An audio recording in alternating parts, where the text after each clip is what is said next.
올해 목표를 가정의 구원, 믿음의 가정 만들기라고 하는 것으로 올해 목표를 한번 정해 봤는데, 어쩌면 올해의 목표가 아니고 우리 구원받은 모든 사람들의 주님 오실 때까지의 간절한 소망과 기도와 또 목표가 아닌가 하는 생각을 해봅니다. 그래서 오늘도 그 말씀에 이어서 지난번에는 믿음의 가정들에게 기회가 있을 때마다 믿음의 가정들에게 하라 하는 그 말씀들을 가지고 한번 나누었고, 오늘은 이 히브리서 11장을 통해서 노아의 그 믿음에 관한 내용들을 한번 살펴보고자 합니다. 히브리서 11장 5절부터 7절까지 말씀을 오늘 함께 나누고자 합니다. 잘 아시는 것처럼 우리가 믿음장, 소망장, 사랑장 이런 말씀들이 들어있죠, 성경 가운데에. 그래서 히브리서 11장은 믿음에 관해서 이야기한 성경이기도 합니다. 그래서 그 믿음을 가졌던 사람들의 많은 믿음의 흔적들에 대해서 이야기하고 있는 성경이기도 합니다. 그 가운데에 일부분을 오늘 한번 같이 살펴보려고 합니다. 그래서 주제는 그 집을 구원하였다. 그러니까 누가, 그 말이죠. 누가 그 집을 구원하였는가? 노아가, 그렇죠? 그러면 노아가 그 집을 구원하였으니까 아주 오래전에 그런 일이 있었다. 그리고 이 성경을 읽고 끝나자는 것이 아니겠죠. 그렇죠? 내가 노아처럼 우리 집을 구원하여야 한다 하는 목적으로 오늘 이 말씀을 우리 성도님들과 나누는 것이겠죠. 우리 성도님들이 아마 간절한 소망이 이것이 아닐까 하는 생각들을 한번 해보게 됩니다. 그래서 먼저 5절을 같이 한번 살펴보려고 합니다. 11장 5절을 보시면, 믿음으로 에녹은 죽음을 보지 않고 옮기웠으니 하나님이 저를 옮기심으로 다시 보이지 아니하니라. 저는 옮기우기 전에 하나님을 기쁘시게 하는 자라 하는 증거를 받았느니라. 그래서 5절에 나와 있는 이 에녹에 대한 얘기를 단어나 몇 가지 것들을 한번 좀 살펴보려고 합니다. 그래서 여기 보면 옮기웠다라는 얘기가 나오죠.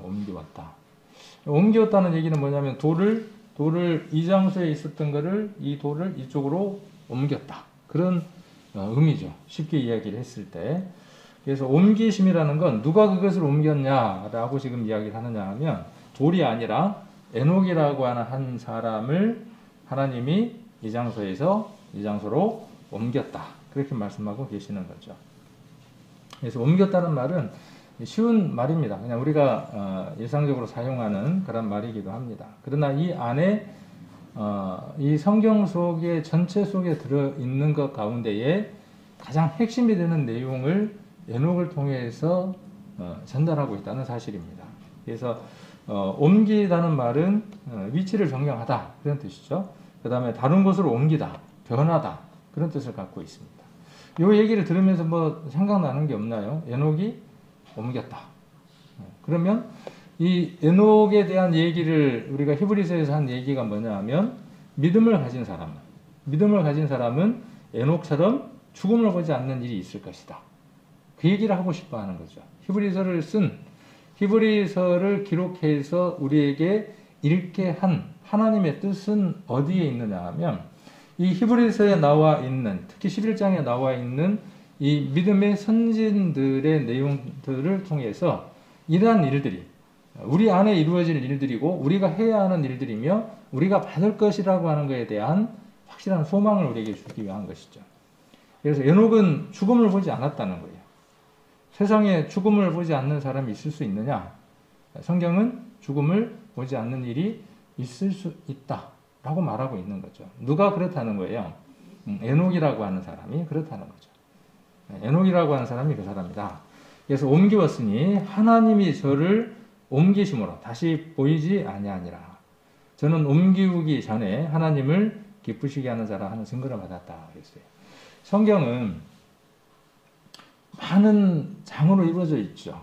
많은 절로 이루어져 있고, 이것 읽으려면 1년을 작정해서 읽어야 되잖아요. 어느 사람은 1년 작정 안 하고 짧은 시간에 읽는 사람도 있습니다. 그렇게 우리가 생각하고 성경을 읽으면 짧은 시간에 읽을 수 있을 텐데, 성경의 분량이 많으니까 나는 1년 만에 보겠다. 그러면 1년 만에 보는 겁니다. 성경의 분량이 이만큼이니까 내가 한 달 만에 보리라. 그렇게 작정을 하면 한 달 만에 봐지는 겁니다. 그래서 성경은 가능하면 조금씩 읽는 것보다는 예전에 한번 말씀을 드렸는지 모르겠지만 한 권을 읽으면 한 권 전체를 다 읽으십시오. 하루에. 물론 정도 가는 것도 필요하지만 이렇게 빨리 전체를 읽을 수 있는 시간들도 필요합니다. 그래서 창세기 50장까지 있다 그러면 창세기 50장을 하루에 읽는 겁니다. 내가 하루에 그 성경을 어떻게 다 읽지? 그 마음이 성경을 하루에 50장 읽지 못하게 하는 겁니다. 마음이 우리를 그렇게 만드는 겁니다. 하나님은 하나님의 뜻, 하나님의 생각이 광대하고 넘쳐나는데 그 가운데에 엑기스만, 우리가 꼭 알아야 하는 것들만 선별하고 추려서 여러 가지 어떤 그 드라마틱한 내용들을 통해서 우리에게 전달하시고자 하는 거죠. 엑기스예요. 최소한의 것들이에요. 근데 이 최소한의 것들을 우리가 장시간 길게 늘려서 읽는다 그러면 그 뜻을 이해하는 데에 어려움이 조금 있을 수도 있습니다. 그래서 가능하면 여러 목표들을 정할 때 여러분들의 그 목표 가운데 나는 성경을 짧은 시간 내에 보리라.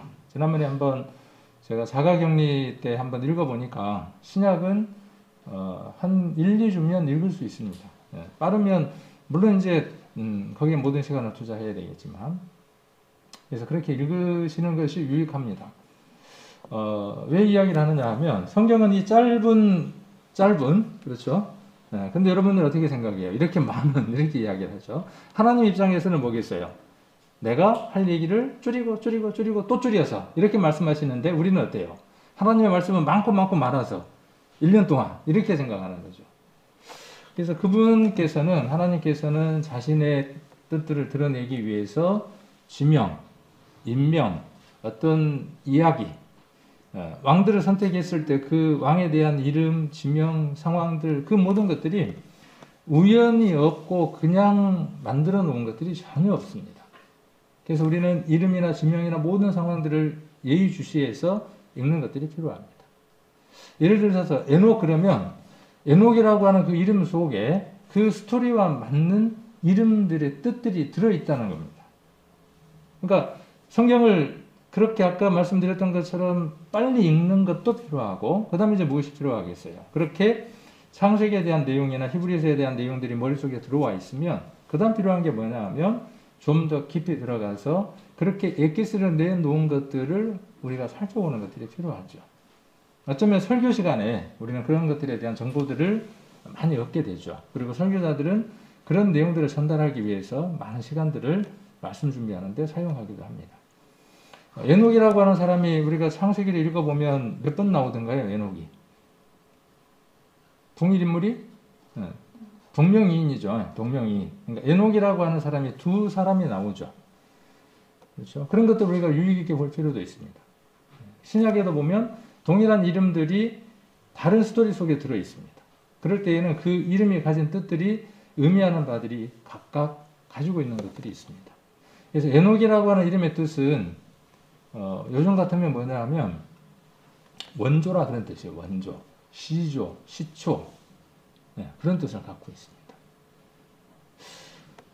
에녹이라고 하는 그 사람이 무엇이 되어지는 것이냐 하면 죽음을 보지 않고 하나님께서 취하여 가신 사람의 시초다 그런 뜻입니다.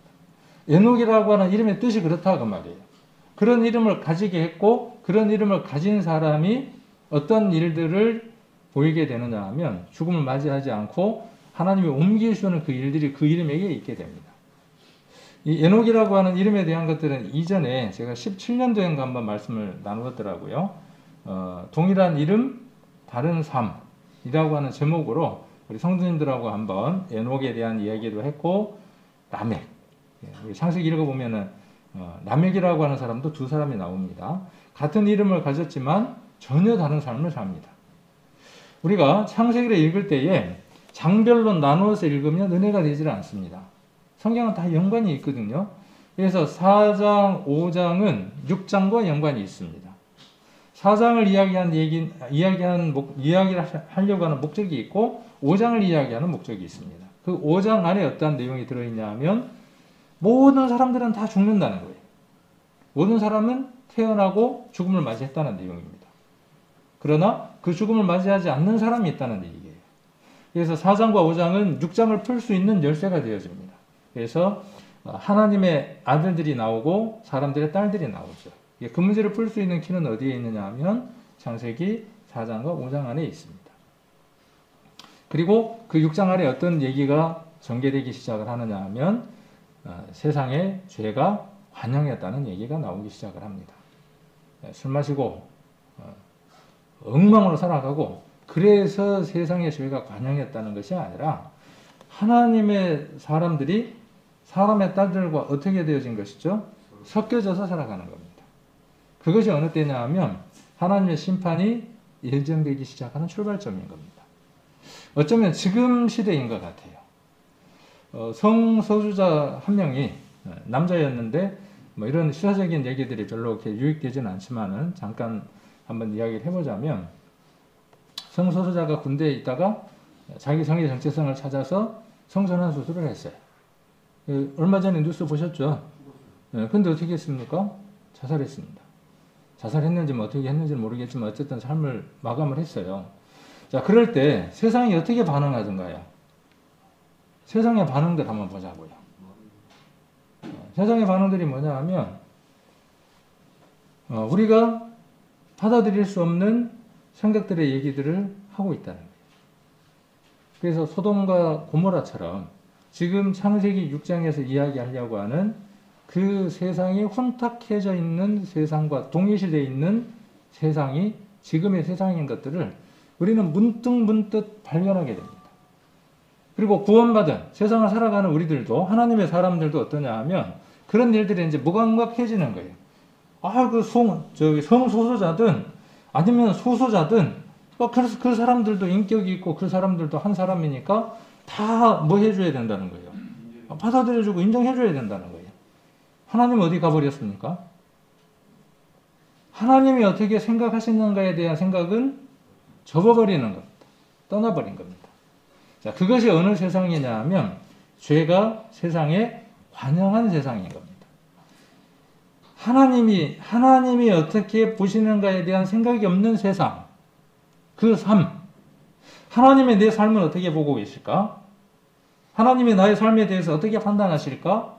그 생각이 사라져버린 세상, 그 삶이 어떤 삶이냐 하면 죄가 세상에 관영해질 수밖에 없는 조건이 갖춰져 있는 것이죠.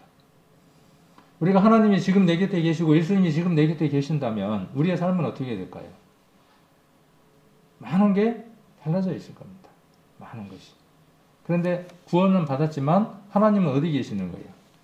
솔로몬이 성전을 지어놓고 어떻게 노래를 했습니까? 하나님은 하늘에 계셨어요. 한번 나중에 읽어보십시오.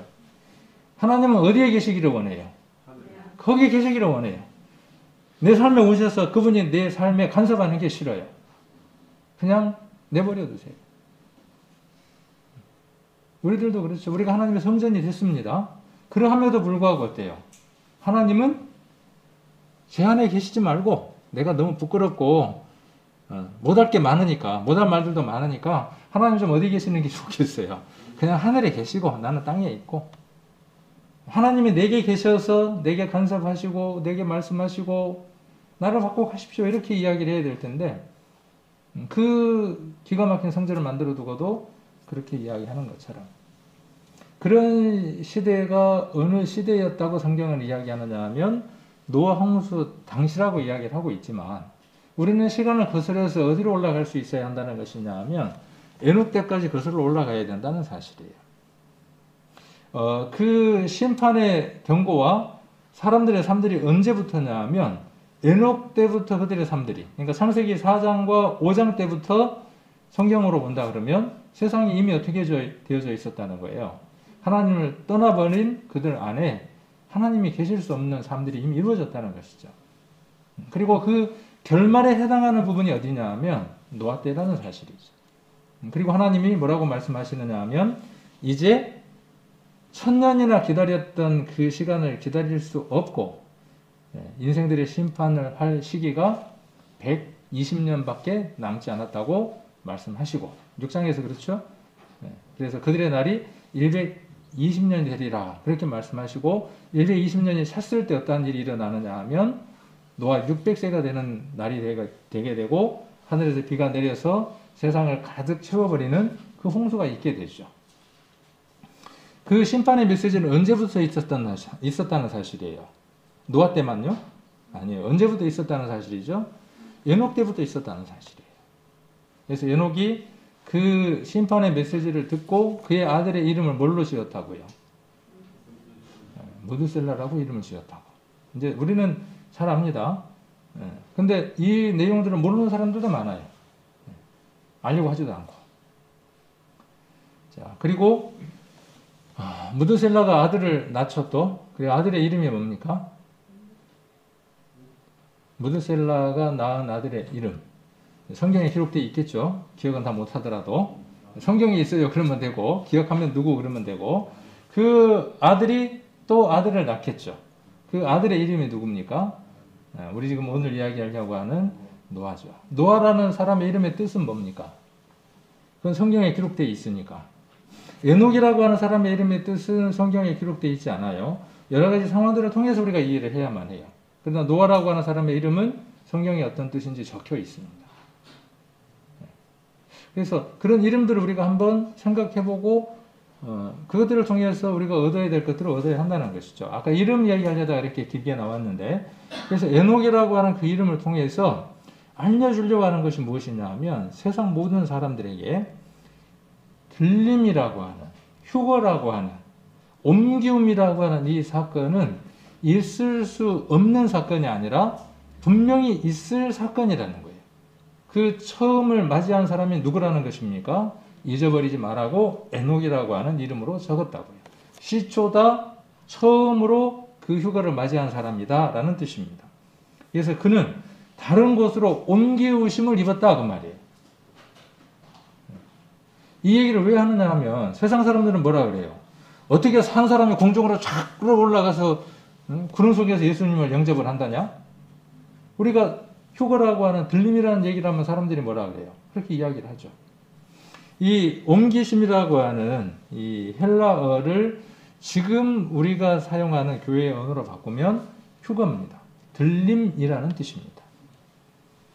그러니까 에녹은 어떻게 됐다는 거예요? 들림받았다 그 말이에요. 휴거됐다 그 말이에요. 우리가 믿는 내용의 가장 핵심이 되는 그 증거가 누구라고 지금 히브리서는 이야기하느냐 하면 에녹이라는 사람이 너희들이 믿는 그 휴거의 첫 주자야. 원조야. 그러니까 어때? 세상 사람들이 휴거라는 얘기를 하거나 들림이라는 얘기를 할 때 이단이라고 이야기하거나 그건 못 믿는 얘기라고 할 때에 두려워하지 말라는 거예요. 히브리서를 쓴 목적이. 왜? 그들은 그것을 믿고 그 증거로 들려 올라갔다라고 히브리서가 지금 말하고 있는 것이죠. 자, 그래서 옮기웠다 그랬고 여기 에녹은 그러면 어떤 삶을 살았습니까? 어떤 삶을 살았기에? 자, 그가 옮기운 건 증거예요. 옮기운 건 어떤 거에 대한 증거예요. 어떤 거에 대한 증거냐 하면 에녹이 하나님을 기쁘시게 하는 삶을 살았기 때문에 무엇으로? 믿음으로. 그랬기 때문에 증거로 그가 하나님께 들려 올라갔다는 거예요. 그러면 어떤 삶을 살았다는 겁니까? 여기 하나님을 기쁘시게 하는 자라는 뜻이에요.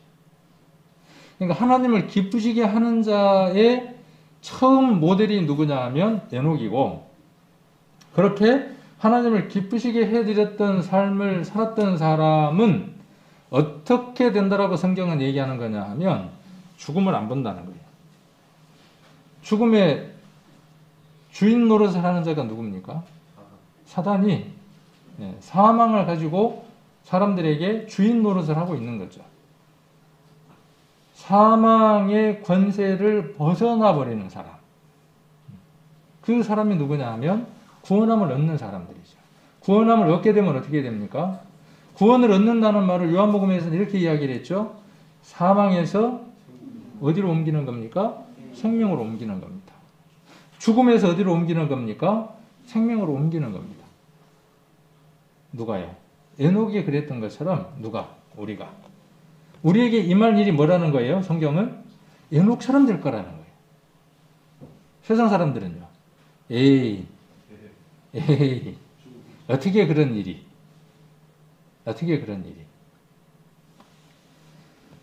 자, 그래서 이 기쁘시게 하는 자라는 말의 뜻은 이거 이제 여기 먼저 제가 이게 준비를 하고 순서를 이렇게 뒤바꾸다 보니까는 약간 제가 지금 혼선이 있는데, 그래서 옮김이라는 얘기를 우리말 성경에서 번역된 걸 한번 보자는 거죠. 아까 이 옮기웠다는 말을 위치를 바꿨다 이렇게 돼 있었잖아요.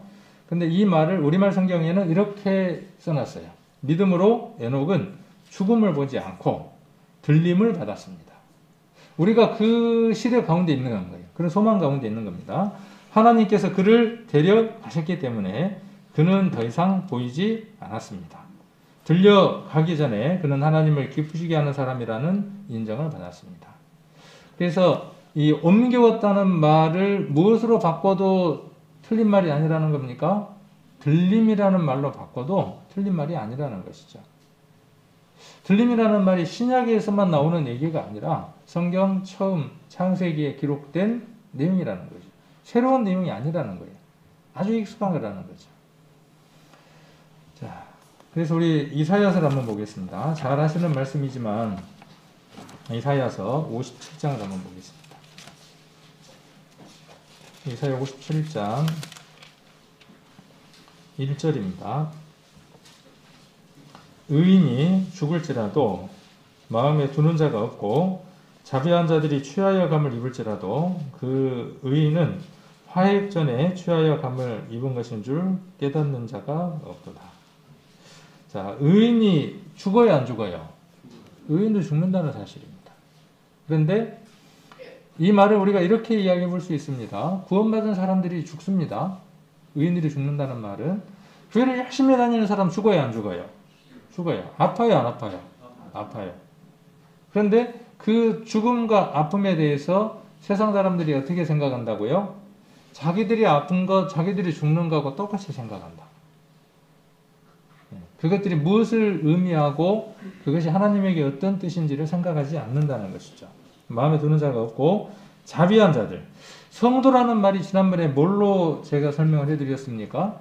성도라는 말은 거룩한 물이라는 뜻도 되지만 성도라는 말은 어떤 뜻이냐 하면 자비함을 입은 자라는 뜻이에요. 성도라는 말의 또 다른 뜻은, 또 성도라는 말의 또 다른 뜻은 뭐냐 하면 자비를 베푸는 자예요. 하나님은 거룩하신 분이고 하나님은 자비를 베푸시는 분이고 우리가 그 거룩함과 자비를 입었기 때문에 우리는 이제 그 자비와 거룩함을 드러내는 자이다 라는 뜻으로 성도라고 이야기를 합니다. 그래서 여기 자비한 자라는 말은 성도를 지칭하는 것이죠. 물론 이 성경 속에서는 이스라엘 사람들을 이야기하기도 하지만 이 말씀들이 지금 우리들에게는 성도라고 우리가 받을 수 있습니다. 그래서 취하여 감을 입는 때가 옵니다. 재앙과 심판 안에 두지 않고 하나님이 그 재앙과 심판을 당하지 않도록 취하여 간다는 사실을 사람들이 생각하지 않더라 그 말입니다. 그러한 사건들이 성경에 기록되어 있음에도 불구하고, 그래서 우리말 성경에서 옮겨왔다는 말을 들림이라고 이렇게 번역되어 있는 것은요, 상당히 지금 우리가 믿고 있는 믿음과 동일시할 수 있는 내용들로 한번 생각을 해볼 수 있을 겁니다. 다음, 기쁘시게 하는 자. 누가 기쁘시게 하는 자였습니까? 자, 에녹은 누구를 기쁘시게 하는 자예요? 하나님을 기쁘시게 하는 자예요. 그 결말이 어떻게 됐다는 거죠? 자, 하나님을 기쁘시게 해드렸던 최초의 사람이 있는데, 그죠? 한 사람이 있는데 그의 이름이 에녹이에요. 그 에녹이 어떻게 됐다는 거죠? 죽음을 보지 않고 들림을 받았다 하는 내용이 지금 히브리서 11장 5절에서 하고자 하는 가장 중요한 내용이라는 것이죠. 이 기쁘시게 한다라는 단어가 이렇게 헬라어로 되어 있습니다. 지난번에도 잠깐 말씀드렸지만 모든 성경의 단어에다가 번호를 붙였다 그랬죠. 그래서 신약 성경은 헬라어로 기록이 됐으니까 2100번이라는 단어를 딱 치면 성경에서 2100번이라는 단어를 몇 번 썼는지가 나와요. 그러니까 성경 공부하기가 그만큼 좋겠죠. 그래서 몇 번 기록되어 있냐 하면 3번 나옵니다. 3번. 히브리서 11장에서만 성경 신약에서 기쁘시게 하는 자라는 이 동일한 단어가 3번이 기록이 되어 있는데 어떤 의미로 기록되어 있는가를 노란색으로 기록해 놨어요. 노란색으로 제가 이렇게 기록을 해뒀는데 완전히 만족시키다는 뜻이에요. 완전히 만족시키다. 이런 조건을 갖추려면 어떻게 해야 조건이 갖춰질 수 있을까요? 갑과 을의 관계면 을이 갑을 기쁘게 할 수 있을까요?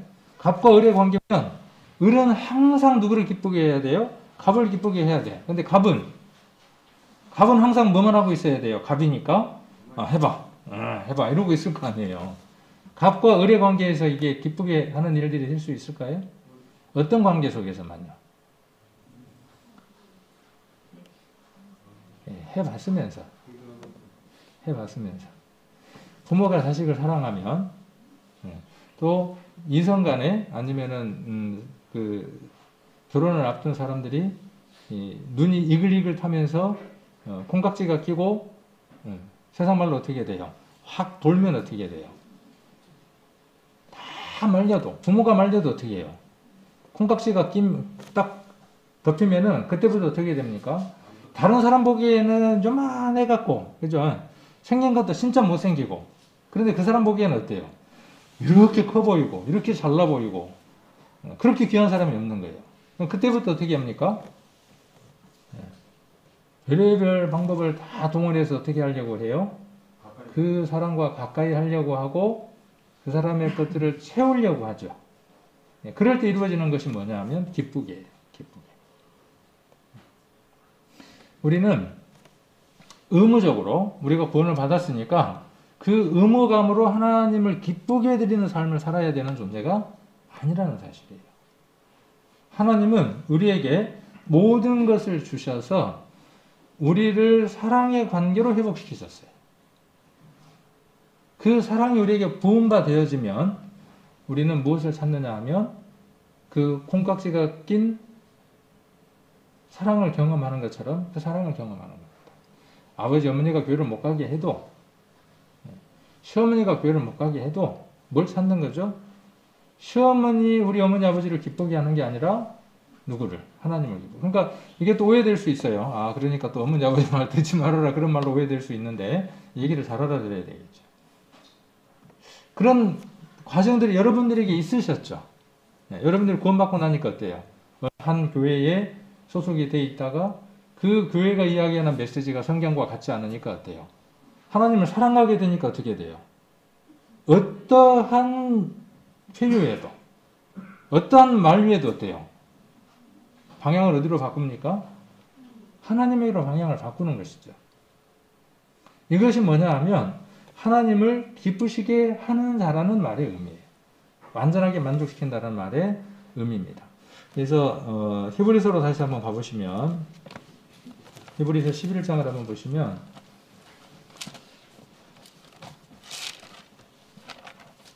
우리가 보고 있는 5절에 기쁘시게 하는 자라는 말이 나오고 또 6절에 믿음이 없이는 기쁘시게 못한다 이렇게 돼 있죠. 그래서 믿음이라고 하는 그 조건이 뭐냐면 하나님이 원하시는 것들을 충족시킬 수 있는 기준이 되어지는 거죠. 그래서 기쁘시게 못한다 이렇게 나와 있고 그 다음에 13장을 한번 보겠습니다. 13장 16절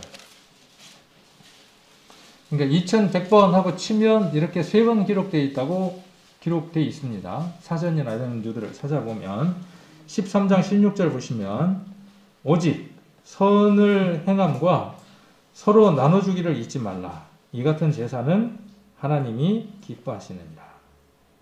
좋은 일을 하고 서로 사귀고 돕는 일을 게을리하지 마십시오. 하나님께서는 이런 것을 제물로 기쁘시게 받아줍니다. 이렇게 번역되어 있는 성경도 있어요. 좋은 일을 하는 겁니다. 좋은 일. 좋은 일을 하려면 쉬울까요? 어려울까요? 내게는 좋은데 저 사람에게도 좋은 것을 찾아야죠. 나는 좋은데 저 사람이 싫을 수 있어요. 그걸 찾는 것이죠. 세상 모든 사람에게 좋은 것은 어떤 것이냐 하면 죄의 문제를 해결하는 것이 세상 모든 사람에게 좋은 것입니다. 영원한 하나님 나라로 옮겨지는 것이 세상 모든 사람들에게 좋은 것이에요. 단지 그 사람들이 그걸 모르고 있다는 사실이죠. 그러니까 우리가 뭘 해야 하는 겁니까? 좋은 일을 해야 되는 거죠. 어떻게 좋은 일을 해야 합니까?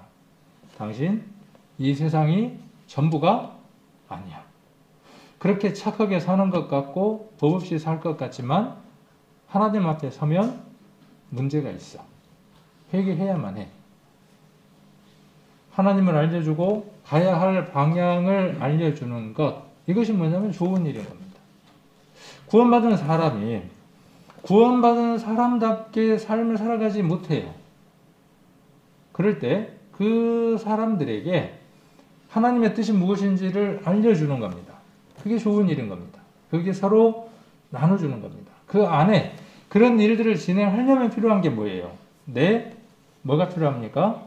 시간도 필요하고 내 정성도 필요하고 내 물질도 필요한 거죠.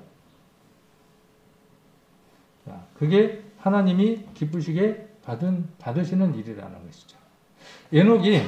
에녹이 하나님을 기쁘시게 하는 자라는 일의 행적을 한 적이 있나요, 없나요? 성경에 있나요, 없나요? 있습니다. 어디에 있냐면 유다서에 보면 기록이 되어 있습니다. 유다서에 보면 에녹이 어떤 삶을 살았고 어떤 메시지를 선포했는지를 유다서에 기록이 되어 있습니다. 모르고 계셨나요? 알고 계신 분들도 계실 텐데 한번 볼까요? 유다서 한번 찾아보겠습니다. 이게 누구를 기쁘시게 했다고요?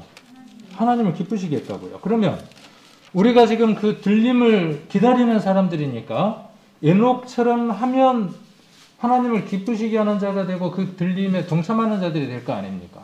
그러면 에녹이 했던 일 아주 간단하게 기록되어 있어요. 그런데 아주 명확하게 기록을 했습니다.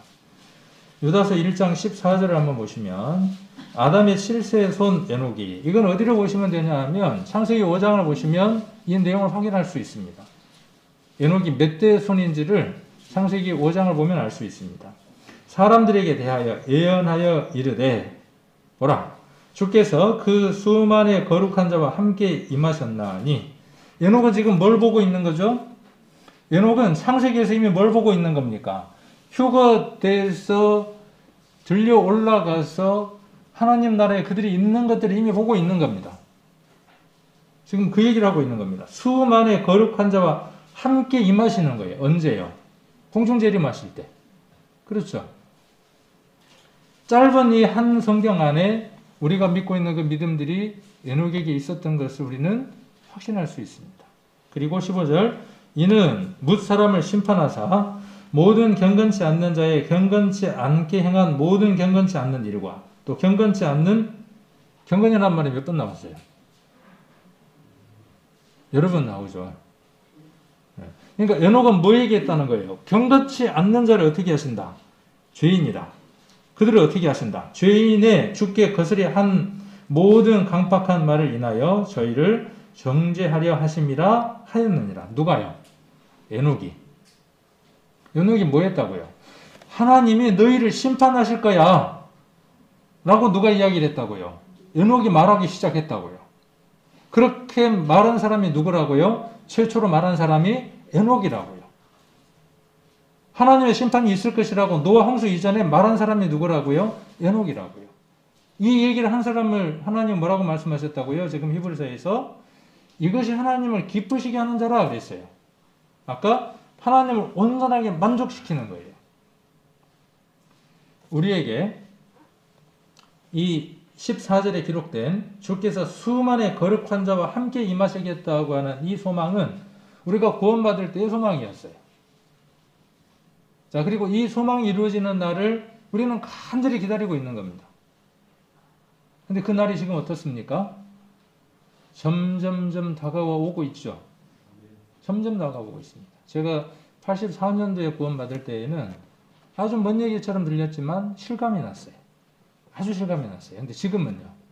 아주 가까운 일이지만 어때요? 너무 피부로 많이 느껴서 이제 항생제 많이 맞은 것처럼 무감각해. 그러나 그날은 분명히 올 것이라는 거죠. 그러면 이렇게 믿고 있는 에녹이 하나님을 기쁘시게 했던 행동이 뭐냐면 15절이라는 거예요. 이 말을 간단하게 이야기를 하면 너희들은 죄인이야.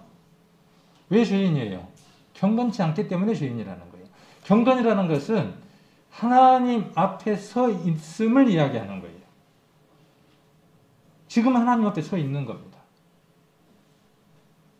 에녹은 그 시대의 사람들에게 지금 뭐라고 이야기하고 있는 거죠? 너희가 하나님과 등을 지고 있어라고 선포한 겁니다. 우리의 믿음의 선포의 내용이 무엇이어야 되느냐 하면 우리 교회 오세요. 물론 중요한 내용 가운데 하나죠. 그건 부수적으로 우리에게 이루어지는 일들입니다. 먼저는 무엇이에요? 당신의 삶이 당신이 인정을 하든 하지 않든 하나님과 등진 삶을 살아가고 있습니다. 이건 교회에 있는 성도들에게는 하지 말아야 되는 말인가요? 내게는요. 내게도 마찬가지예요.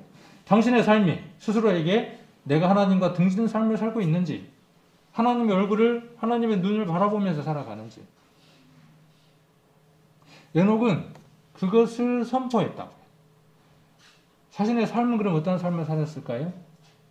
그 선포와 걸맞는 삶을 살아가기에 애썼겠죠. 그 사람을 하나님께서 히브리서에서 이야기하기를 하나님을 기쁘시게 하는 자다라고 이야기를 했어요. 그래서 어떤 증거를 받았습니까? 어떤 증거를 받았다는 거예요? 옮기었어요. 그렇죠? 영원한 썩음으로부터, 사망으로부터 영원한 생명으로, 아름다운 것으로, 영화로운 장소로 옮기셨어요. 에녹이 그렇게 옮긴 거예요? 하나님이 그렇게 하신 거예요? 하나님이 그렇게 하신 거예요. 그러니까 뭔 얘기를 하는 거죠? 하나님이 그렇게 하실 거니까 지금 세상에 있는 우리들은 뭘 하라는 거죠? 에녹이 했던 그 일을 하라는 거예요. 뭘 막연하게 기다리고 있는 거죠. 주님 내일 오실 텐데, 내일 오실 텐데.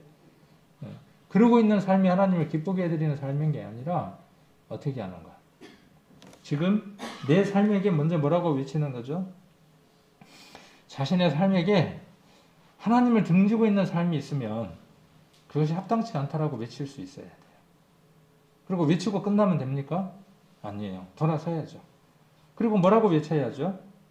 내 삶이 하나님을 등진 삶이 있었던 것처럼 당신도 그 삶 가운데 있으니까 하나님께로 방향을 돌리셔야 합니다라고 외쳐야죠.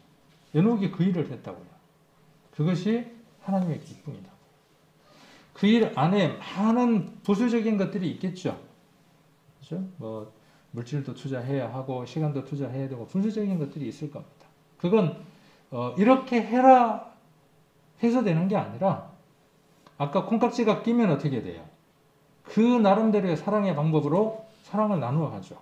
똑같습니다. 자, 그 다음 이 성경을 표준 세번역에서는 그는 하나님을 기쁘게 해드렸다라고 이야기를 하고 있습니다. 야, 이거 얼마나 대단한 일이에요. 하나님을 기쁘게 해드린다. 근데 하나님을 기쁘게 해드리는 일이 어려운 것이다, 쉬운 것이다. 어렵나요? 입을 열어서, 그렇죠. 입을 열어서 주변에 있는 사람들에게 하나님을 향해서 방향을 바꾸세요라고 말하는 거죠. 그리고 내 삶도 어떻게 하는 거죠? 그것과 일치시키는 거예요. 어려운 게 아니죠. 해야만 하는 일이죠. 이것이 하나님을 기쁘게 해드리는 자의 모습입니다. 자, 6절을 보시면 히브리서 11장 6절 여기를 보셔도 되고 성경을 찾으셔서 또 이렇게 메모를 하시면서 보셔도 됩니다. 히브리서 11장 6절을 보시면 이렇게 말씀하고 있습니다. 이건 암송도 참 많이 했죠. 믿음이 없이는 기쁘시게 못하나니 하나님께 나아가는 자는 반드시 그가 계신 것과 또한 그가 자기를 찾는 자들에게 상 주시는 이심을 믿어야 하겠습니다. 이 상, 동그라미 우리가 쳐야 되는 것들인데 그거 보기 전에 나아가는 자, 찾는 자 한번 살펴보자는 거죠. 이것 이 성경을 찾는 자, 나가는 자, 이렇게 노란색으로 쳐놓으니까 생각나는 성경이 있어요, 없어요? 한번, 하지 매주 말씀을 들으니까 또 어떻게 이게 다 기억되겠어요? 지난번에 제가 잠언 성경 이야기하면서 이 말씀을 드렸죠. 여기 잡아놓으시고, 잠언 8장을 한번 보겠습니다. 잠언 8장.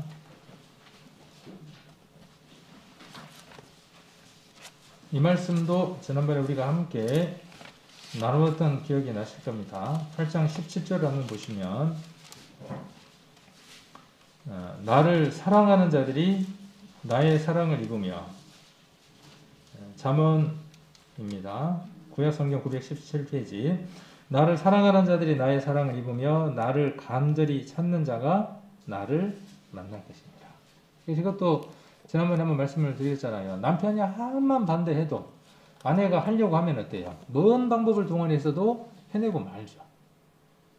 그러니까 못한다, 안 한다 하는 것은 뭐냐 하면 핑계일 뿐이에요. 내가 하지 않으려고 하는 것에 대해서 내가 싫어하는 것에 대해서 합리화하는 게 뭐냐 하면 내가 못한다는 거예요. 그래서 이 나아가는 자, 찾는 자라는 말의 의미는 어떤 것이냐 하면 나아간다라는 말의 의미는 접근하다, 가까이 오다, 동의하다 그런 뜻입니다. 하나님을 가까이 하는 것은요. 하나님께 접근하고 하나님께 가까이 가는 것은 동의하는 것부터 시작을 하는 겁니다. 하나님의 말씀이 옳습니다. 그러려면 하나님의 말씀을 읽어야 하겠죠. 들어야 하겠죠. 우리가 하나님의 말씀을 듣는 방법은 산에 올라간다고 되는 게 아니잖아요. 그 드라마 바이블 틀어놓는다고 하나님 말씀을 듣는 게 아니잖아요. 성경을 읽는다고 해서 하나님 말씀을 듣는 게 아니죠. 보는 게 아니죠. 우리의 그 마음과 영으로 그 말씀들이 나를 두들기기 시작을 할 때 예수님이 문 밖에 서서 두들기는 것처럼 그 말씀들이 나를 두들기는 것을 우리가 느낄 때 그렇게 말씀을 읽습니까? 말씀을 읽다 보면 내 마음을 그렇게 두들길 때가 있나요?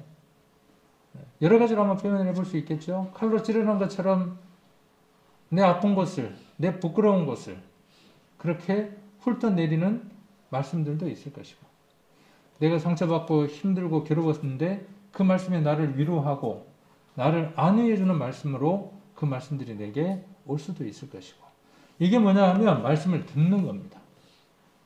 이게 말씀을 듣는 거예요. 보는 것이고 그리고 거기에 동의하는 것이죠. 내 생각과 뜻과 모든 것들을 일치하는 거죠. 그리고 이 동의한다는 말의 의미는 무엇이냐 하면 내가 그렇게 행동하는 것까지 함께 수반되는 것이죠. 그래서 하나님께 나아간다 그 말은 뭐냐 하면 아이고 하나님 어디 계신가 한번 알아보자. 성경은 사실이구나 하고 이렇게 인정하는 것을 얘기를 하는 게 아니라 그 하나님 앞에 나와 하나님이 지시하는 방향으로 내가 걷고 있는 거예요. 그게 나아가는 거예요. 그게 찾는 자예요. 그게 찾는 자입니다. 우리는 그분을 찾는 자이고 그분을 만났습니다. 그리고 지금도 우리는 어떤 사람들이냐 하면 그 하나님 안에서 더 많은 것들을 누리고자 하나님 안에 나아가는 자이고 찾는 자여야 합니다. 끝나버린 자가 아니라 이것은 구원을 받아야 된다는 말의 의미가 아닌 것은 여러분들이 너무나 잘 아시죠. 구원 받은 자에게만 주어져야 하는 특별한 의무이기도 합니다. 그래서 여러분들 구원받기 위해서 하나님을 찾아야 하고 구원받기 위해서 하나님께 나아가야 하지만 구원받고 난 이후에도 어떠한 사람들이어야 되느냐 하면 더 간절히 그리고 한번 맛보고 나면 어떻든가요? 그 말씀의 맛을 보고 그 말씀이 내게 어떤 방향을 지시했을 때 그 말씀의 방향대로 내가 준행했을 때 거기에서 오는 기쁨 거기에서 오는 희열 그것들을 한번 맛본 사람들은요 잊어버릴 수 없을 겁니다. 그 삶을 하나님은 우리에게 원하시는 겁니다. 그래서 믿음이 없이는 하나님을 기쁘게 할 수 없어요. 아까 기쁘게 한다는 말이 여기 다시 나오죠. 자, 여기도 이제 나아가는 자에 대한 내용이었습니다. 자, 믿음이 없이는 기쁘시게 못한다. 이렇게 지금 이야기를 했고, 하나님께 나아가는 자는 반드시 그가 계신 것과 또한 그가 자기를 찾는 자들에게 무엇 주시는 분이죠? 상 주시는 이심을 믿어야 한다 그랬어요. 상이라는 게 뭐죠? 상이라는 게 말 그대로 보상이에요. 갚아주는 거예요. 지난주 말씀이었죠. 지난주 말씀에 우리 기억나는 것들 중에 몇 가지를 한번 생각을 해보게요. 인내, 참음으로 주어지는 게 뭐라 그랬죠? 제가 답을 이야기해드리고 이야기한다 그랬으니까 이거죠. 네. 그래서 우리가 살아가는 이 세상은 그 인격을 다루는 그러한 삶의 연장이다. 그렇게 우리 그 설교 시간에 들었던 말씀이 생각이 납니다. 그래서 그가 자기를 찾는 자들에게, 우리가 하나님을 찾으면 그 찾는 과정 가운데 많은 장애물들이 주어진다는 거예요. 상이라는 얘기가 따라오는 게 무엇을 이야기를 하느냐 하면, 상이라고 하는 것이 보상, 갚아주시는 것이 있기 때문에 무엇이 주어진다는 거예요. 그거에 대한 장애나 어려움들이 주어진다는 거죠. 그러니까 이것은 하나님이 상급이고 예수님이 상급이다 하는 그 말씀 이상의 것들을 갖고 있다는 거죠. 우리 창세기에 나와 있는 그 말씀과 이 말씀을 동일시해서 구원받고 난 이후에 하나님보다, 예수님보다 더 큰 상은 없다, 이렇게 말씀을 이해하는 분들도 있습니다. 근데 유익이 크게 없어요. 그렇게 말씀을 이해했을 때 유익이 크게 없습니다. 이 상이라고 하는 것을 여기 헬라어에 보상자라고 되어져 있기 때문에 상이라는 것을 어떻게 이해하는 것이 합당하냐 하면 갚아주시는 것으로 이해하는 것이 합당하다는 거죠. 그러니까 갚아주신다는 것은 뭐냐 하면 아까도 말씀드렸던 것처럼 무엇인가 손해보는 게 있어야 갚아주실 거 아니에요. 무엇인가 내가 참는 게 있어야 그 아픈 마음을 보듬어 주시고 치유해 주실 거 아니에요. 하나님을 믿는 것 때문에, 내가 복음을 전하는 것 때문에, 그리스도인으로 살아가는 그것 때문에 포기하는 것이 무엇이고, 내가 희생하는 것이 무엇이고, 참는 것이 무엇인가가 있어야 하나님이 그것에 대해서 어떻게 해주신다는 거죠? 갚으신다는 거예요. 지금 히브리서는 뭐라고 이야기를 하고 있습니까? 그렇게 믿는 것이 정상적이야 라고 이야기를 하는 거죠. 믿음이 있는 사람은 믿음이라고 하는 걸 말할 때 믿음에는 반드시 하나님을 찾아가는 그 과정이 있고 하나님을 찾는 사람에게, 왜? 하나님을 찾는 그 과정이 가시밭길이니까 그렇게 찾아오는 사람들에게 하나님이 잘했어 라고 말하시는 건 당연하지만 거기에 갚으시는 것도 분명히 있다라고, 그렇게 믿어야 한다라고 히브리서에서는 말하고 있는 것이죠. 자, 히브리서 11장 26절입니다. 히브리서 11장 26절. 자, 그리스도를 위하여 받는 능력을 누가 그랬다는 거죠? 26절에 그리스도를 위하여 받는 능력을 그랬어요. 누가? 모세가. 여기 이제 문맥상으로는. 근데 모세가 예수님 볼 수 있어요, 없어요? 없어요. 근데 성경은 뭐라고 이야기해 놨습니까? 그리스도를 위하여 받는 능력이라고 기록을 하고 있어요. 에녹이든 아담이든 구약에 기록되어 있는 믿음의 선진들이 믿었던 그 대상이 누구냐 하면 우리가 믿는 그 믿음의 대상이 그리스도와 동일하다는 겁니다. 그래서 그분은 어제나 오늘이나 동일하신 분이에요. 내가 지금 믿고 기다리는 그분을 누가 기다렸다는 거예요? 모세도 동일하게 기다렸다고. 물론 그런 예표들을 우리는 성경을 통해서 레위기를 통해서 여러 가지 것들을 우리가 보아서 알 수 있죠.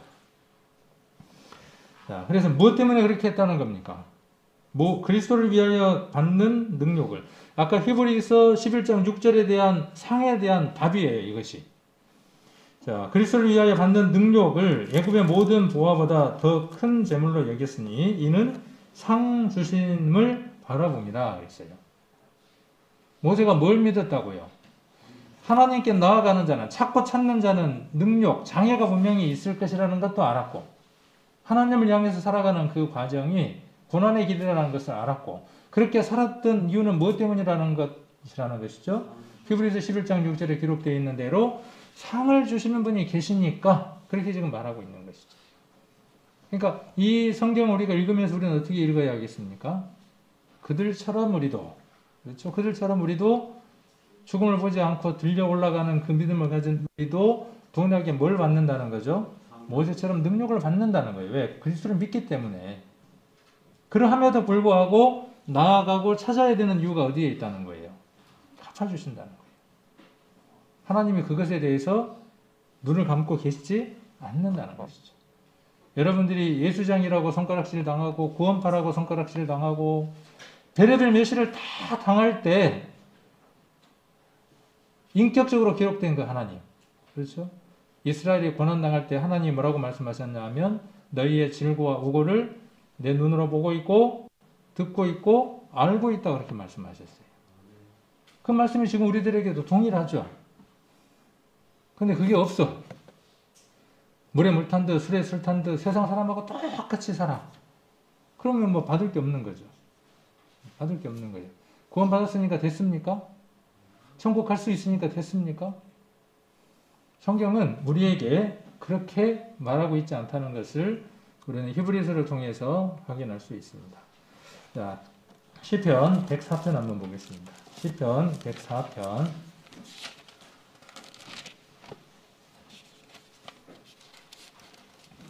104편 3절입니다. 3절, 105편입니다. 105편. 시편 105편 3절, 4절. 그 성호, 성호라는 말은 거룩한 이름이라는 뜻이죠. 성호를 사랑하라. 무릇 여호와를 구하는 자는 마음이 즐거울지로다. 자, 그 성호를 사랑하라 그랬어요. 구원받은 사람이 할 일이 이거예요. 하나님의 이름을 사랑하는 겁니다. 그 이름 속에 무엇이 들었습니까? 하신 일이 들었죠. 천지를 창조하신 것, 인간 역사를 이끌어 가시는 것, 그리고 우리를 위해서 십자가에서 피 흘려주기 위해서 인간의 모습으로 오신 분. 하나님이라고 하는 여호와라고 하는 이름의 뜻 안에 무엇이 들어있다 그랬어요? 여호와라고 하는 히브리어를 우리가 풀어보면, 파자해보면 그의 손을 보라. 그런 뜻이죠. 그런 뜻이라는 거 우리 너무나 잘 알죠. 자랑하는 겁니다. 그의 성호를 자랑하라. 무릇 여호와를 구하는 자예요. 여러분 여호와를 구하는 자 맞습니까? 여기 나아가는 자, 찾는 자인 게 맞습니까? 찾았으니까 끝났습니까? 아니면 지금도 더 큰 것을 채우기 위해서 갈망하고 갈구하는 사람들입니까? 구하는 자라면 마음이 즐겁다 그랬어요. 자, 4절에 여호와 그 능력을 구할지어다. 그 얼굴을 항상 구할지어다. 얼굴을 구하는 겁니다. 뒤통수 구하지 말고요. 하나님의 등짝도 말고요. 어디를? 하나님의 얼굴을 구하는 자예요. 얼굴을 마주보기를 원하는 자예요. 그런 사람은 즐겁습니다. 사랑하는 사람의 눈을 쳐다보고 이렇게 쳐다보는데 꺼리낌이 없으면 어때요? 꺼리낌이 없으면 전혀 불편함이 없죠. 근데 뭔가 꺼리는 게 있어. 뭐 다른 남자라면 생각을 했다든지 다른 여자를 생각했다든지 그러면 쳐다보려면 어때요? 쳐다보고는 있지만 눈에 힘이 없죠. 얼굴을 구한다는 말의 의미는 그런 의미입니다. 믿음이 없이는 아까 그 말씀을 킹 제임스 협력 성경에는 이렇게 번역을 해두었습니다. 그러나 믿음이 없이는 하나님을 기쁘시게 하지 못하나니 그분께 가는 자는 반드시 그분께서 계시는 것과 또 그분께서 부지런히 자신을 찾는 자들에게 보상해 주시는 분이심을 믿어야 하느니라. 그러니까 이 찾는다는 말은 그냥 구원받기 전에 찾는다는 말의 그런 의미가 아니라 이 찾는다는 말의 의미는 뭐예요? 더 하나님의 얼굴을 보고 간절함 속에 있으려고 하는 것들이죠. 구원받고 난 이후에 그분 안에서 살아가려고 하는 많은 발버둥일 겁니다. 그것 속에 장애가 있고 핍박이 있고 어려움들이 있을 때 그것이 찾아가는 과정이고 그것에 대한 값을 갚아주신다는 것이죠. 그래서 상급은 참았느냐 참지 않느냐에 대한 시상인 것이죠. 그가 얼만큼 참았느냐는 것이죠. 3년, 우리가 중학교 3년, 고등학교 3년 이렇게 공부들을 해 나가잖아요. 아무것도 없고 그냥 편하게 다니는 애들은 어때요? 그냥 졸업장 하나만. 그렇죠. 어쨌든 졸업장은 받죠. 우리가 천국은 가죠. 그렇게 이야기할 수 있겠죠. 그런데 졸업식 하는 날 상을 받는 사람은 어때요? 비가 와도 가고 머리가 깨듯이 아파도 가고 시험 다 봤겠죠? 모든 것들을 참고 인내했기 때문에 그 결과가 무엇으로 주어지는 거죠? 다른 사람에게 상이라고 하는 것으로 주어지는 거죠. 지난번에도 제가 잠깐 말씀드렸는데 저는 별로 한 것도 없는데 그 경북 도지사상을 주더라고요. 주는 거 어떻게 해요? 받아야지. 그래서 이제 뭐 그 부상이나 이런 게 큰 게 오는가 싶어서 잔뜩 기대를 했거든요. 근데 딱 뭐만 왔냐면은 패만 왔더라고. 패만 요만한 거 하나만 왔어요. 그래도 뭐예요? 그래도 상장이에요, 상장. 다른 사람보다 당신이 좀 더 무엇인가를 열심히 했기 때문에 당신에게 이것을 주겠다라고 상을 주는 사람이 선정한 거죠. 그렇죠? 어떤 선정 기준에 의해서 그것이 된 것이겠죠. 하나님도 그 기준을 갖고 계신다고요. 자, 세상은 우리 선생님이 이야기하신 것처럼 인격의 훈련소라는 것. 그것들이 우리가 시련이라든가 참음을 통해서 이루어져 나간다는 것. 신앙은 얼만큼의 인격의 요소들을 갖추었느냐도 중요하더라고요. 신앙, 믿음 안에서 살아가는 사람은요, 인격적으로도 훌륭한 사람이어야 돼요. 또 그런 사람으로 되어져 갑니다.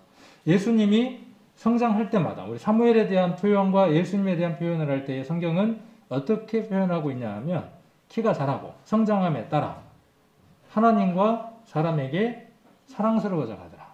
이렇게 평가를 하고 있습니다.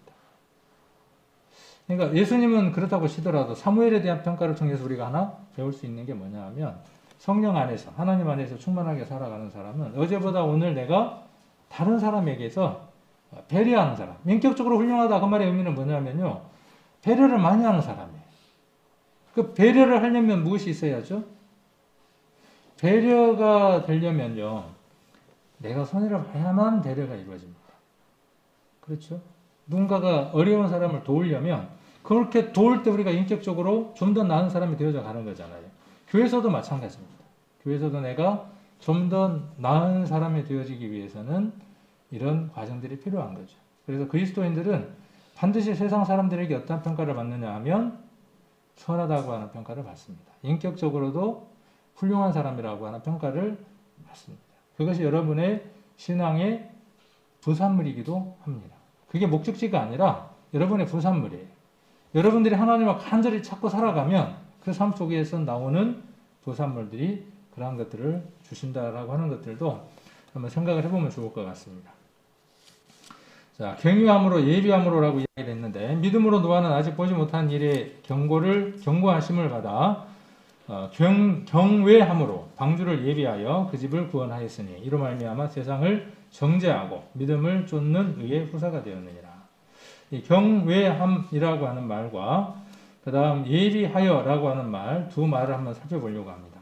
경외라는 말은 어떤 뜻이냐 하면 이런 뜻을 여기에 포함하고 있어요. 경외라고 하는 말은 두려워하고 존경하다고 하는 의미도 함께 있지만 그 헬라어 속에 어떤 의미가 함께 포함되어 있냐 하면 용이 주도하다라는 말도 함께 포함하고 있습니다.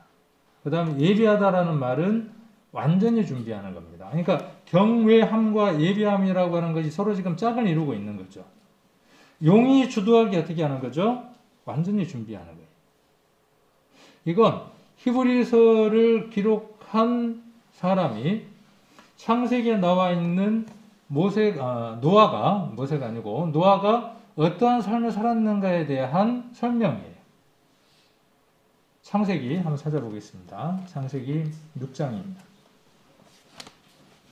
이 경외함으로 예비하여라는 말에 단답형으로 정확하게 넣을 수 있는 창세기의 답은 이것입니다. 6장 22절입니다. 노아가 그와 같이 하되, 자, 그와 같이 하는 겁니다. 하나님이 분부하고 명하신 것들이 있겠죠. 그와 같이 하되 하나님이 자기에게 명하신 대로 다 준행하였더라. 자, 명하신 대로 다 준행하였어요. 명하신 것이 있겠죠. 저와 여러분에게 명하신 게 있어요, 없어요?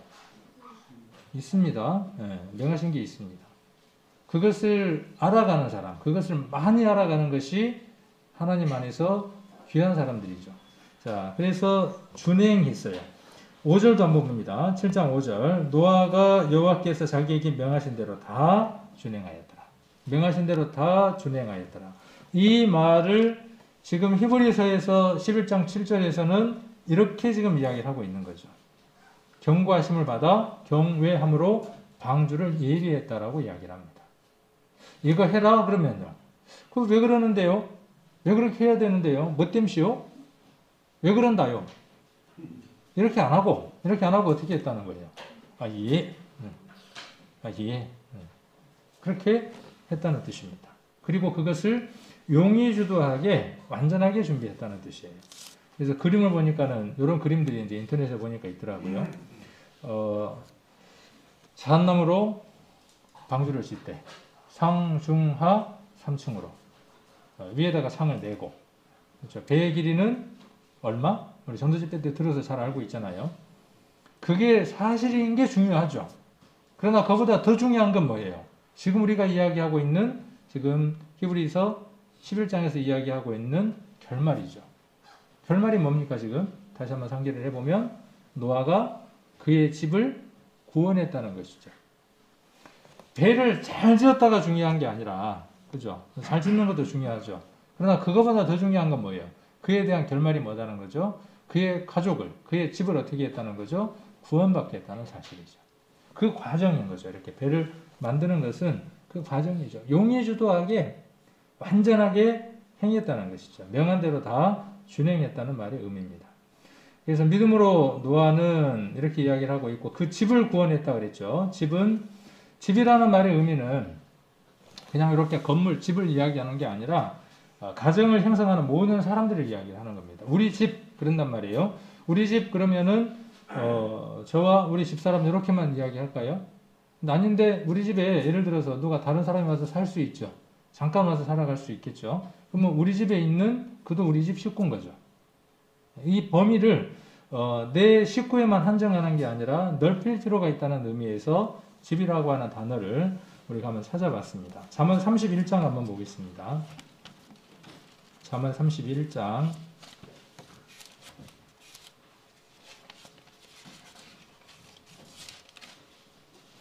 31장 21절입니다. 21절. 그 집 사람들은, 그 집은 누구냐 하면 10절에 나와 있는 현숙한 여인입니다. 현숙한 여인의 집 사람들은 그 말입니다. 다 홍색 옷을 입었으므로. 여기에 나와 있는 이 하나하나의 단어들, 또 형용사들을 설명을 해보면 더 재미있는데 또 은혜가 되지만, 오늘은 집이라는 얘기를 좀 하고 싶어서 말씀을 드리는 겁니다. 홍색 옷을 입었고 눈이 와도 그는 집 사람을 위하여 두려워하지 아니하며. 그러니까 현숙한 여인은 그 집에 있는 구성원들이 있습니다. 그 구성원들이 눈이 와도 그 집을 위해서 두려워하지 않는다라는 말의 의미는, 눈이라는 것은 뭐냐면 어떤 재앙들에 대한 대표들로 이야기를 하고 있는 겁니다. 뭘 입었기 때문에 그렇다는 거죠? 홍색 옷을 입었기 때문에 그 집에 재앙이 온다고 할지라도 걱정하지 않는다는 거예요. 홍색 옷은 누가 입은 옷들입니까? 저와 여러분들이 입은 옷이에요. 자기 집안에 있는 식구들이 이 홍색 옷을 입었다면 하나님의 심판이 온다고 하더라도 두려워하지 않는다는 거죠. 누가 그랬다는 겁니까? 현숙한 여인이 그랬다는 것이죠. 그래서 우리가 우리 집 식구들을 위해서 해야 될 일이 뭐냐 하면 홍색 옷을 입혀주는 겁니다. 눈이 와도 문제가 되지 않는 준비를 하는 겁니다.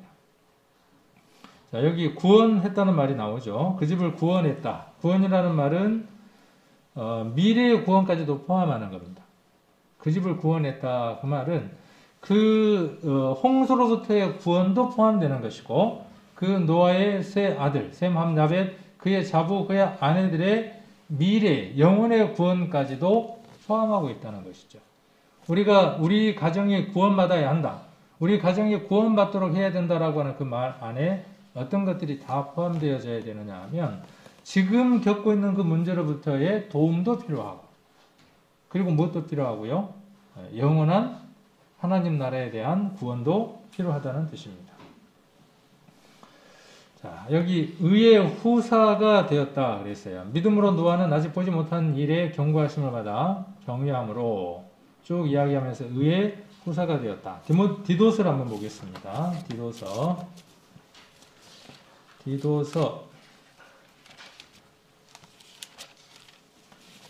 3장입니다. 디도서 3장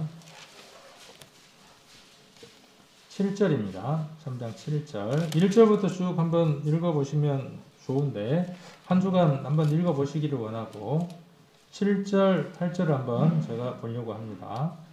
우리로 저의 은혜를 힘입어 의롭다 하심을 얻어 영생의 소망을 따라 후사가 되게 하려 하십니다. 노아가 그 믿음으로 방주를 만들어서 그의 가족들을 만든 것은 그 후에 의의 후사가 되기 위한 것이다 라고 지금 히브리서에서 이야기를 하고 있고, 우리가 또한 누구라고 이야기를 하느냐 하면 그 의의 후사라고 지금 이야기를 하고 있습니다. 그래서 영생의 소망을 따라 후사가 되려 하심이라. 8절. 이 말이 미쁘도다. 원컨대 내가 이 여러 것에 대하여 굳세게 말하라. 이는 하나님을 믿는 자들로 하여금 조심하여 선한 일을 힘쓰게 하려 함이라. 이것은 아름다우며 사람들에게 유익하니라. 모든 사람들에게 유익한 건 무엇이냐 하면, 무엇이 유익한 거라는 거예요? 구원받게 하는 것이 유익한 것이다 그 말이에요. 다른 것이 유익한 게 아니라. 아까 말씀드렸던 것처럼 하나님을 기쁘시게 해드리는 일이 무엇이냐 하면 죄인인 것을 깨닫게 하고 구원받게 하는 것이 하나님을 기쁘게 해드리는 것처럼, 우리가 세상을 살아가면서 가장 유익한 것, 남는 장사가 무엇이냐 하면 복음을 전하는 것이에요. 8절, 7절에 나와 있는 이 일이 우리가 하나님 앞에 해야 할 일들이라는 것입니다. 그래서 후사라는 말은 제비 뽑기 이긴 자라는 뜻이고, 기업을 물을 자라는 뜻입니다. 기업을 물을 자라는 말의 의미가 무엇인지는 우리가 룻기라든지 이런 것들 한번 살펴보면 좋을 것 같습니다. 이 부분은 다음에 제가 조금 더 보충을 할 수 있는 시간을 갖도록 하겠습니다. 그래서 후사, 기업을 물을 자, 우리가 기업을 물을 자예요. 누군가의 기업을 물려줘야 되는 자예요. 물을 자예요. 이 부분에 대한 것들은 다음에 한번 설명이 좀 더 추가로 필요할 것 같습니다. 그리고 여기 노아는 어떤 일을 했다고 지금 기록되어 있냐 하면, 아직 보지 못한 일에 경고하심을 받았어요. 아직 보지 못한 일, 아직 보지 못한 일들에 대하여 라고 이야기를 하고 있습니다. 자, 아직 보지 못한 일이 뭘까요? 여기에 아직 보지 못한 일들이 무엇이겠습니까? 우리는 알죠? 우리는 아직 보지 못한 일들이 무엇인지를 알지만 노아는 알아요, 몰라요? 노아도 압니다. 그러니까 뭘 한 거죠? 배를 짓고 있는 거죠. 그런데 누구는 몰라요. 자, 노아의 가족과 그 일을 진행하는 사람들은 알지만, 여기 아직 보지 못하는 일, 그런데 머지않아 보게 될 일인 거죠. 그렇죠? 이 지금 아직 보지 못하는 일은 노아는 본 거예요. 뭘로? 믿음으로 본 거예요. 그렇죠? 네. 누구는? 노아와 그의 가족들은 본 겁니다. 그러나 이 보지 못한 일들은 어떻게 된 일입니까? 이것을 보지 못하는 모든 사람들이 반드시 볼 일인 거죠. 차이점은 어디에 있습니까? 노아는 미리 보아서 준비했고, 이것을 반드시 볼 그 사람들은 어떻게 했어요? 준비를 하지 않았어요. 그러면 이 대목이 지금 우리가 살아가는 세상과 동일해요, 동일하지 않아요? 동일해요. 예수님이 복음서에 마태복음 24장과 누가복음에서 마지막 시대에 대한 얘기를 하시면서 무엇에 대한 비유를 꼭 하셨습니까? 노아 홍수와 소돔과 고모라에 대한 이야기를 꼭 하셨죠. 그 이유가 어디에 있는 겁니까? 동일하다는 거예요. 우리는 세상 모든 사람들이 보고야 말 그 일을, 그 사람들은 믿지 않고 있고 인정하려고 하지 않는 그 일을 우리는 어때요? 노아처럼 먼저 본 거죠. 먼저 보고 어떻게 했습니까? 준비한 사람들이죠. 맞습니까? 노아와 우리가 동일한 거죠. 노아와 우리가 동일한 그 사람들인 겁니다. 그래서 아직 보지 못한 일들이, 베드로 후서를 한번 보겠습니다. 베드로 후서 3장.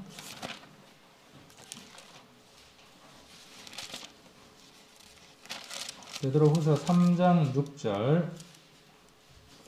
자, 이로 말미암아 그때 세상은 물의 넘침으로 멸망하였으되. 그렇죠? 요거는 지금 히브리서 7장에 나와 있는 아직 보지 못하는 일이에요. 노아는 보았고 이것을 보고야 말 사람들은 못 본 것이죠. 근데 우리도 어떻습니까? 우리도 아직 보지 못하는 일에 대한 경고를 받은 사람들이죠. 세상 사람들은 반드시 그 일을 볼 겁니다. 그런데 그들은 지금 보고 있지 못하는 거죠. 그러나 우리는 지금 그 일을 보았어요. 여기 베드로후서 3장 7절에 보시면 이제 하늘과 땅은 그 동일한 말씀으로 불사르기 위하여 간수하신 바 되어 경건치 아니한 사람들의 심판과 멸망의 날까지 보존하여 두신 것이라. 유다서에 에녹이 한 일이 뭐라 그랬어요? 경건치 않는 사람들의 경건치 아니한 계속 그 경건에 대한 얘기였죠. 그 경건이 무엇이라 그랬어요? 하나님을 향해 있는 게 경건이라고요. 세상 사람들에게 지금 우리가 할 말이 뭐죠? 하나님을 향하지 않으면 노아 때처럼 당신들 불심판을 받습니다. 세상도 불의 심판을 받지만 영원한 형벌의 불을 받게 될 겁니다라고 말해야 하는 것이 우리가 해야 될 일들이죠. 노아는 자신을 위해서 뭘 만들었습니까? 노아는 자기 자신을 위해서 뭘 만들었어요? 방주를 만들었어요. 세 아들을 위해서 방주를 만들었어요. 자부를 위해서 방주를 만들었어요. 또 아내를 위해서 만들었어요. 이 얘기는 무슨 얘기냐면 내가 타야 할 배가 튼튼하고 완성이 되어져야 내 가족들을 그곳에 실을 수 있어요. 아멘 하시죠? 우리의 믿음이 굳건해져야 되는 이유가 무엇 때문이냐 하면 그래야 방주를 지을 수 있어요. 그래야 방주를 짓는 겁니다. 그래야 그 안에 내 아내나 내 자녀나 내 가족들을 태울 수 있는 겁니다. 내가 방주를 짓지 않으면서 방주에 대한 얘기를 할 수 없고 방주가 완성되지 않았는데 방주에 타라고 말할 수 없습니다. 먼저는 우리 성도님들의 신앙이, 구원이, 방주가 온전한지 먼저 점검하는 일입니다. 내가 그분을 향해서 얼굴을 향하고 있는지. 그리고 이제 두 번째는 방주를 짓는 노아처럼 누군가를 위해서죠, 이제. 그 방주는 나를 위한 겁니다. 그리고 누구를 위한 겁니까? 나의 사랑하는 사람들을 위한 겁니다. 이제 여러분들이 해야 할 일들이 무엇이냐 하면 에녹처럼 노아처럼 외치는 겁니다. 경건치 않는 그 삶들에 대해서 경고하는 겁니다. 우리는 분명히 보았잖아요. 아까 여기 아직 보지 못한 일이에요. 네. 똑같아요. 조건은 똑같습니다. 에녹도 보았고 무드셀라도 보았고 라멕도 보았고 노아도 보았어요. 그 믿음의 가족들은, 그 믿음의 계보들은 그것을 꾸준히 보았어요. 우리 믿음의 계보들도 꾸준히 그것을 보고 외쳐야 하는 겁니다. 준비해야만 하는 겁니다. 코로나니까 이거 면제되느냐? 면제되지 않아요. 어떤 것이어도 이건 면제되지 않는 겁니다. 우리 가족들이 내가 그 방주가 온전한지를 먼저 점검하는 것, 그 다음에 내 가족들을 거기에 태울 수 있도록 준비하는 것, 이런 부분들을 오늘 히브리서 11장 5절, 6절, 7절을 한번 한 주간 쭉 묵상하시면서 내가 정말 에녹처럼 또 노아처럼 그런 삶들을 살아가고 있는지, 그리고 그럴 준비가 됐는지, 지금 비가 내려도 괜찮은지, 아니면 내가 더 준비해야 될 일들이 필요한지, 그래서 그런 부분들을 해나갈 수 있는, 하나님의 심판의 그 날이 다가왔을 때 우리가 아쉬움이 없도록 최선을 다하는 그런 삶들을 살아가시기를 원합니다.